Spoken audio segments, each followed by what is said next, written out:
Stardom this time, we pry into the pasts and presents of 5 very different megastars.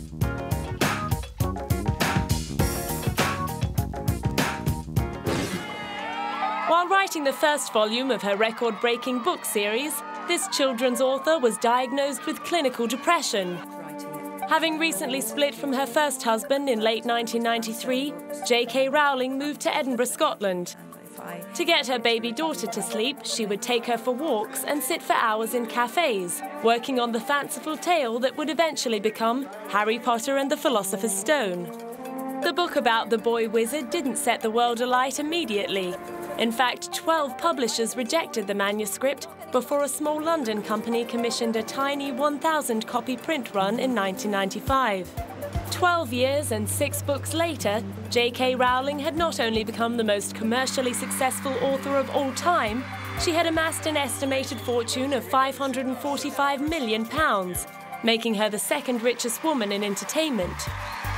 The Harry Potter brand, including films, games and merchandise, has generated an estimated £7 billion, and the last 4 books have successively set records as the fastest-selling in history. But with the 7th and final instalment of the series now well and truly done and dusted, how is she coping with saying goodbye to Harry Potter after 14 years? I probably won't say goodbye in any meaningful sense for a few more years because they're still making the films, of course, and I'm still very involved with the films, which is wonderful. I will forever, I mean, I know and you know that I will forever be known as the writer of Harry Potter, and I'm completely fine with that. Harry has given me more than I could have ever dreamed of, and I'm very grateful to him. Aside from all the fame and fortune, writing the books has also brought her an increasing sense of contentment. I'm really happy. I certainly hasn't, I mean, I think I've become happier and happier, and a part of that reason is that I feel that I'm doing the thing that I most want to do, and I think that I've got better at it, actually, because I think the last book was my favourite of the series, so that was the best way to end. Not that it's all been a smooth ride for the English author, who remarried in 2001 and has 3 children. I suppose I found it difficult at first to deal with media intrusion, and whenever that's affected my children, I think that would be the lowest point for me. Yeah. To help protect her family's privacy, she bought a £4.5 million Georgian home in Kensington, London, on a street guarded by 24-hour security. She also owns a 19th-century estate house on the banks of the River Tay in Scotland, as well as a home in Merchiston, Edinburgh. Although she doesn't always agree with Forbes magazine's estimates of her wealth, she happily admits she does have plenty of money, and certainly doesn't keep it all to herself, making substantial contributions to charities that combat poverty and social inequality. The natural affinity with children that has enabled her to communicate with them so effectively through her writing also plays a large role in her philanthropic efforts. After finishing the final Harry Potter book in 2007, she wrote and illustrated a fairy tale to be auctioned off for the charity Children's Voice, which helps handicapped children in institutions in the Czech Republic. I mean, I cannot imagine anyone more powerless than a child who's suffering from a disability, whether mental or physical, and is cut off from any access to their families. Because, of course, the vast majority of these children are not orphans. They're often called orphanages, but the overwhelming majority have family and have parents. And for various reasons, they've been abandoned to institutions. In 2006, she and politician Emma Nicholson founded an organisation called the Children's High Level Group, which works to enforce children's rights, as described in the United Nations Conventions on the Rights of the Child. At a charity event in Romania, which included the auction of 10 signed Harry Potter books, she met with 10 of the abandoned children the group battles to protect. Just a few words from me. I'm delighted to be here in Romania, to see for myself some of the great progress you've made in the field of child protection and to learn more about it. I firmly believe that every child has the right to a secure and loving environment in which to grow up. And I'm keen to help build on your success in this area, both here and in the wider world. Known around the world as J.K., the author whose real first name is Joanne doesn't actually have a second name. The story goes that the J.K. moniker was suggested by her first publisher, fearing that young boys may be put off reading the book if they knew it was written by a woman. Now that the gender behind the genius has become irrelevant, all anyone wants to know is what will she put her pen name to next? I suspect it will be something else for children, but I honestly, I couldn't say for sure. I really couldn't. And the freedom of not knowing is something I'm savouring at the moment.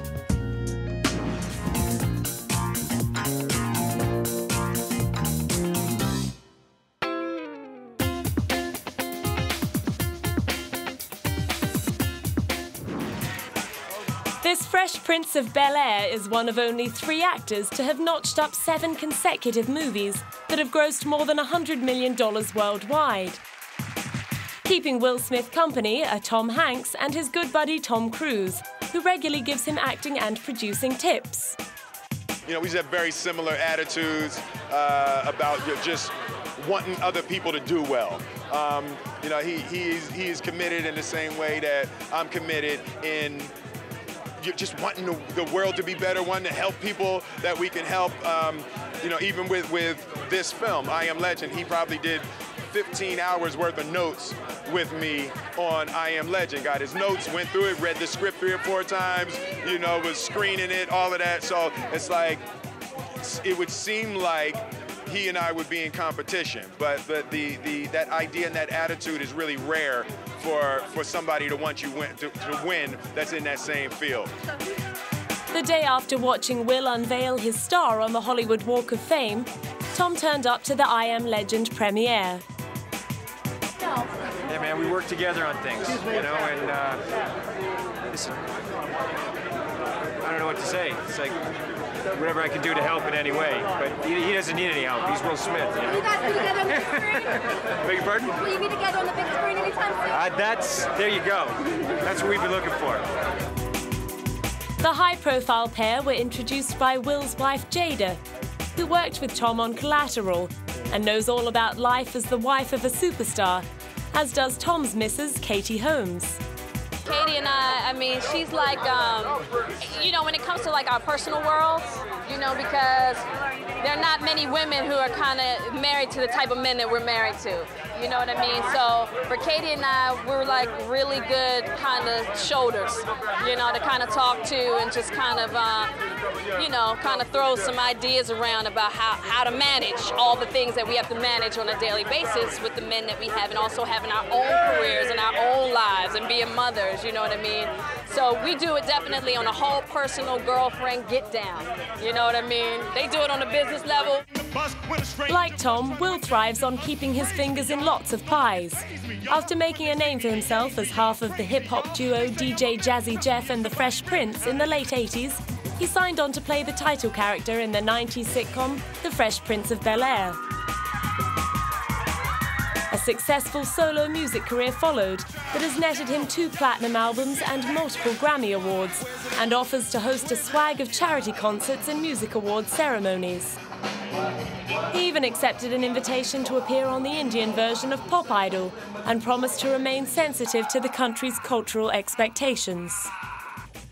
My first trip to India, so he came with me to make sure that I handle myself respectfully. On the big screen, his starring roles in box office blockbusters like Men in Black, Independence Day, Ali and Bad Boys have earned him a reputation as one of Hollywood's most bankable stars. By 2004, he was ready to juggle the roles of star and producer on the big-ticket sci-fi thriller I, Robot. Generally what I do is I'm the producer up until we start shooting, and then the day that we start shooting, I have to become the actor, because the creative process has to reign when we're actually on the set and shooting. I can't allow myself to be concerned about, oh, the sun is going down, we're not going to get the shot, all of that. As an actor, it has to be completely about creativity once we start shooting. 3 years later, Will was involved in shooting the most expensive scene ever filmed as part of his role in the apocalyptic I Am Legend. For Will, the notion of being the last surviving human on Earth does have its advantages. You know, I love the idea you never really get to drive fast in New York. right? You know, it's like it's always traffic, it's always slow, and that was the first fantasy, like to just take a fast car and drive 100+ miles per hour through the streets of Manhattan. Despite his need for speed and all the fuss made over his career, Will himself finds little to compare with the thrill of being named by former South African President Nelson Mandela as Global Ambassador for the HIV/AIDS awareness campaign. I sat with Mr. Mandela and was so inspired. You know, you want to quit your job, you know, and you want to go out in the streets, you know, and you want to fight. And, you know, and he said, no, you have to understand the power of what it is that you do. You have to understand the hope that is created by the work that you create. And he told me that not to force it, that the call would speak to me. And today the call has spoken to me, and I humbly, gratefully, and will aggressively respond. And I thank you.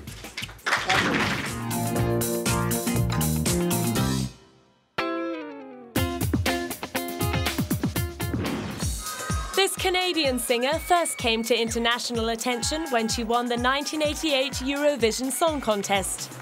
Already a star in the French-speaking world, it took Celine Dion another 2 years to master English and to begin her assault on the US charts.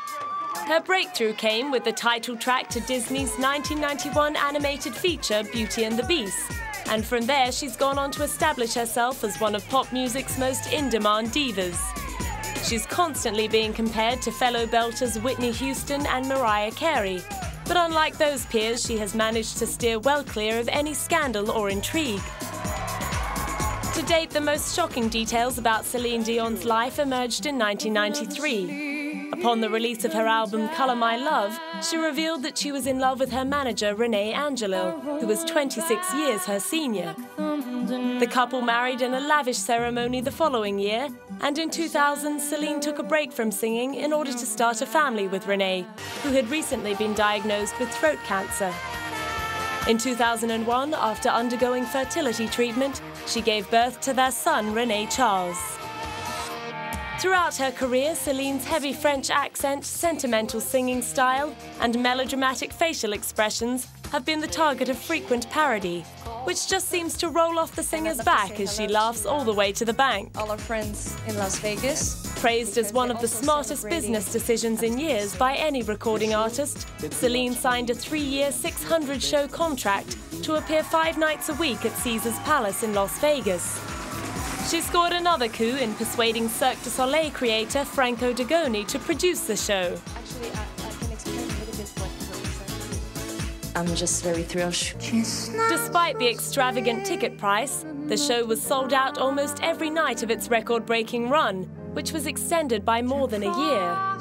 After a grueling 5 years, the show finally closed in December 2007.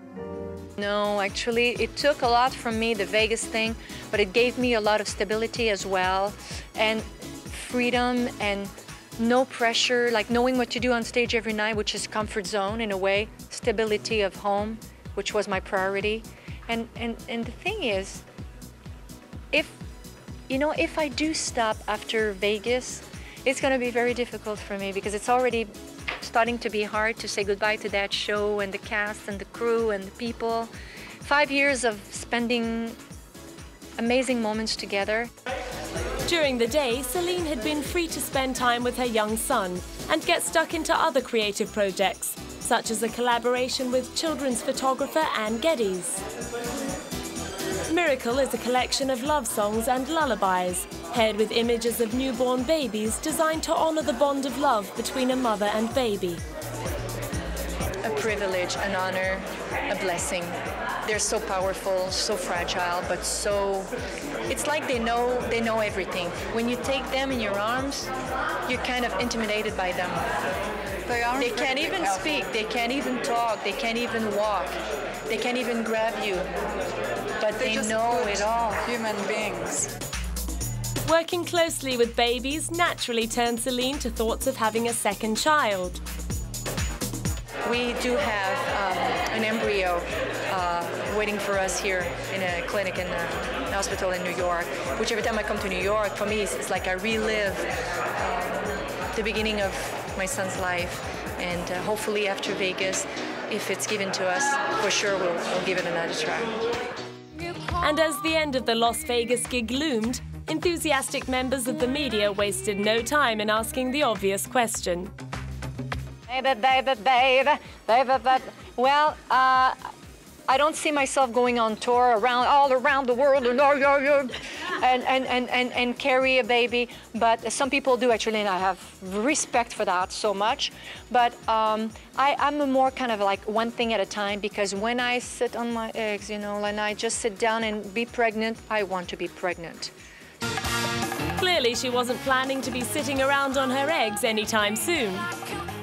So what I'll do is I have this new record out, which I'm very proud of. I'm going on tour for a full year to kind of like see the world through the eyes of my son. My mom's coming too. She's 80 years old. We're going to see the world.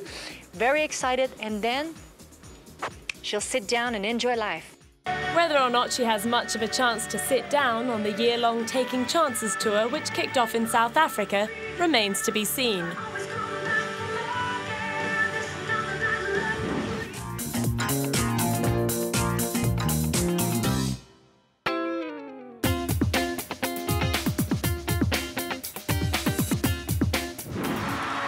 This stadium rocker is the only person to have been nominated for an Oscar, Grammy, Golden Globe and the Nobel Prize. He's also a Knight of the British Empire, and on top of all that, Bono was voted one of the top 10 most generous celebrities in Hollywood by Forbes magazine in 2006.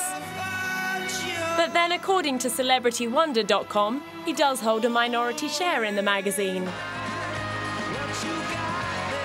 Not that anyone would question the philanthropic credentials of the singer, who has made as much of a name for himself as a humanitarian and activist as he has as frontman of Irish band U2. In fact, the two passions have gone hand in hand for Bono ever since 1979, when he tuned into the Secret Policeman's Ball, a charity event produced to raise money for Amnesty International. Using U2's headlining popularity throughout the 1980s to bring star power to cash and awareness-raising events like Live Aid and Amnesty's Conspiracy of Hope, he found his own humanitarian niche in 1999, when he began campaigning aggressively for third world debt relief and raising awareness of the AIDS pandemic in Africa. In 2002, he founded the multinational organization DARTA, which stands for Debt, AIDS, Trade in Africa. And when it comes to making speeches, the man who was the first to use the F word on a Grammy Award telecast never pulls his punches. I feel a bit of a fraud. I feel like a bit of a loser here with the winners in the snow, because we're not winning in the war against AIDS, which is what we're here to talk about. We're losing it. Speaking at the World Economic Forum in the Swiss town of Davos, Bono poked fun at the gathered company of the world's political and business elite. So here we are, fat cats in the snow, and I say that as one. It is a great place to do business, and we have some business we want to talk to you about. He was there to launch the concept of Red in collaboration with American Express, where a consumer can use a special Red card to pay for products by venture partners, who donate a portion of their revenue to fight AIDS in Africa.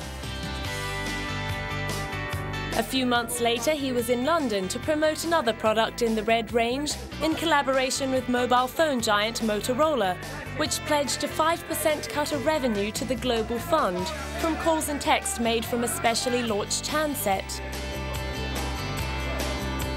You just get your SIM card, you can stick it in the phone. You don't have to change your number, but you can change the world for somebody who really needs their world to be changed. I.e., if you have AIDS in Africa and you're dying right now, making a phone call can really help pay for those drugs. Okay.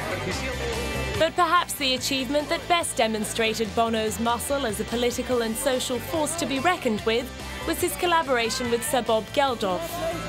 Rock's mightiest do-gooders teamed up to create Live 8 on the 2nd of July 2005. And in a staggering demonstration of strength and determination, the two crusaders pulled off their plan to precede the G8 conference and summit with 10 simultaneous concerts featuring more than 1,000 musicians and broadcast across 182 television networks across the world. 5 days later, the G8 leaders pledged to double the 2004 levels of aid to third world nations to $50 billion. A mountain has been climbed, and only to reveal higher peaks for sure on the other side of it. But it's worth just stopping for a second and looking back down the valley at where we've all come. Having crossed that little job off his list, he was free to get back out on the road with the boys for another top-grossing U2 tour. On the way through Chile, he picked up the country's highest award for the arts. It was just another day at the office for the man who never leaves home without his shades. And as I see the new Chile, I am very humbled, very moved, and very excited to play some rock and roll tonight. Thank you very much. Before having to postpone the rest of their world tour after the news that guitarist Edge's daughter was seriously ill, U2 made it to Brazil, where fans were praying for a miracle. May Bono get me on stage and kiss me during With or Without You.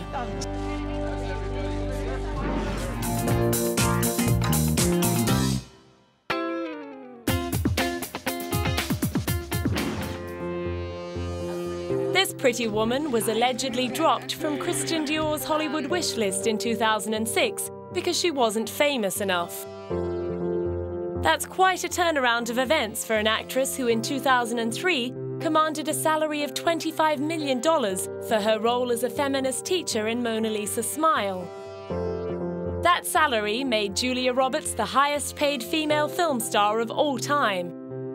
But at the peak of her career, it also signalled her last hurrah as a leading actress, before becoming pregnant with twins Hazel Patricia and Phineas Walter. Since then, she and cameraman husband Danny Moder have been jealously guarding the privacy of their family, dividing their time between homes in New York, New Mexico, Malibu, and California.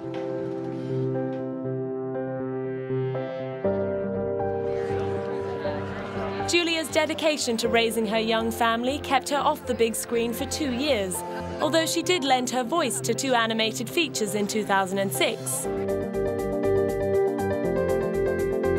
She also managed to get out of the house to make her theatrical debut in the Broadway play 3 Days of Rain. It was just a great opportunity, and I was up for the challenge and available. A beautiful play and a great director, and these guys are fantastic, and it just all came together perfectly. Unfortunately, the critics were less than effusive, and her performance was generally poorly received. After giving birth to Henry Daniel in June 2007, she was ready to remind film fans why she still held the paycheck record for a female film star. In Charlie Wilson's War, she was delighted to make her big screen comeback opposite Tom Hanks. Fantastic. I mean, I'm just looking at him across the way. He's so dreamy and sweet and honest and good, and I just adore him. I really do. For the film's director, Mike Nichols, casting Julia was a no-brainer. Well, I have to have her in any picture whenever I can get her, because no one is more alive or beautiful and a better actress. You forget what a great actress she is because she's so wonderful to look at. But she's everything, and her biggest attribute, I think, is her intelligence. And at the 2007 Cinematheque Awards, it was clear that while the fickle world of fashion may have forgotten her, the film industry certainly hadn't. So to review... As she turned out to receive her Career Achievement Award, her colleagues were queuing up to heap on the praise. Well, I tell you, you know, the thing with Julia is what you think you see is what you get. And that's really what it comes to. It translates on the big screen. She's very vulnerable. She's very open in every moment. You know, whatever you throw at her, she's gonna bounce back. Pretty Woman director Gary Marshall reflected on her performance in the film that made her a household name back in 1991. At first, we hoped it worked out, but After a few weeks, Richard Gere and the crew and everybody knew there was going to be special. When everybody comes to your dailies, you know you got a special girl. For the special girl herself, it was just an excuse to frock up and catch up with old friends. Just a great night out with a lot of really nice people all dressed up and fantastic.